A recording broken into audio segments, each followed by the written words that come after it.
ఇప్పుడు ఈ గవర్నమెంట్ పిల్లలకి ఎథికల్ అంటే విలువలతో కూడిన విద్యను అందించాలి. నువ్వు ఎన్ని మార్కులు వచ్చినా మీ అమ్మని కూర్చో తప్పుడుగా మాట్లాడినా, మీ నాన్నగారిని తప్పుడుగా మాట్లాడినా, ఏం చదువుకున్నావు ఆ సంస్కారం లేకుండా అని అడుగుతారు. అవునా కాదా? ఏ మనిషికైనా చదువు సంస్కారం రెండు ఉండాలి. చదువు టీచర్ చెప్పాలి, సంస్కారం కూడా స్కూల్లోని ఇంటి దగ్గర కూడా నేర్పాలి. కాబట్టి ఈ రోజు ఆ విలువలతో కూడా మనకి విధిని అందించాలి అనే ఉద్దేశంతో గౌరవ మంత్రి నారా లోకేష్ గారు మీ మంత్రి గురించి కొన్ని విషయాలు చెప్పాలి. మీ మంత్రి అంటే మీ విద్యాశాఖ మంత్రి మాకు సోదరుడు.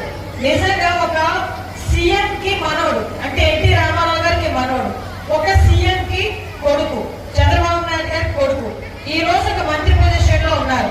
కానీ ఏ రోజు కూడా ఇంత చిన్న గర్వం లేకుండా ఒక మంచి వ్యవస్థని భవిష్యత్తుకి అందించాలి అని నిజంగా ఆయన కష్టపడ్డ తీరు చూస్తే సీనియర్లు కూడా నేర్చుకునే విధంగా ఈ రోజు అతను నడవడిక కానీ నడిచే తీరు కానీ కనిపిస్తుందంటే మనం చాలా గర్వపడే పరిస్థితి కనిపించాలి.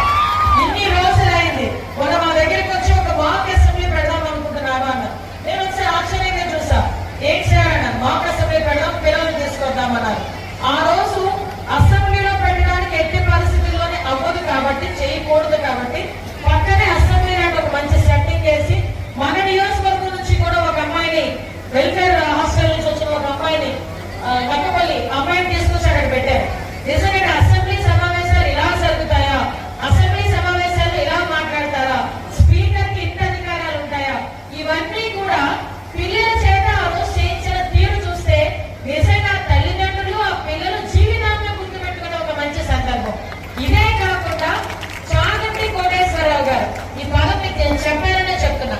చాగంటి కోటేశ్వరరావు గారు లాంటి మనకి చాలా మంది ప్రవచనాలు చెప్పేవాళ్ళు చాలా మంది ఉన్నారు. లాస్ట్ గవర్నమెంట్ లో ఇదే చాగంటి కోటేశ్వరరావు గారికి దగ్గరికి వెళ్ళి, బాబు మీరు ఇలా మాకు మా గవర్నమెంట్ గురించి పనిచేయండి అంటే నేను పనిచేయను అని చెప్పేశాడు ఆయన డైరెక్ట్ గా.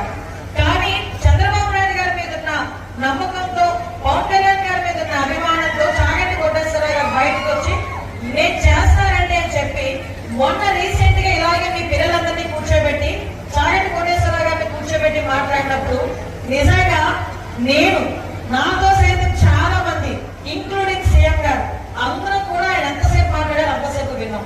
పిల్లలందరూ చాలా ఇంట్రెస్ట్ గా విన్నారు. వీళ్ళందరిలోని కల్లా ఒక వర్డ్ నాకు నిజంగా చాలా బాగా అనిపించింది. అదేంటంటే ఇప్పుడు చాలా మంది అమ్మలతోనే వచ్చారు. మా అమ్మ అండి అని మీ టీచర్ గారిని పరిచయం చేస్తాం, మా టీచర్ గారిని మీ అమ్మకి తీసుకెళ్లి పరిచయం చేస్తాం. చాలా మంది, కొంతమంది ఎవరు అమ్మమ్మల్ని నాన్నమ్మల్ని తీసుకొచ్చారు, కానీ మాక్సిమం మదర్స్ తీసుకొచ్చారు. మనం ఏ రోజు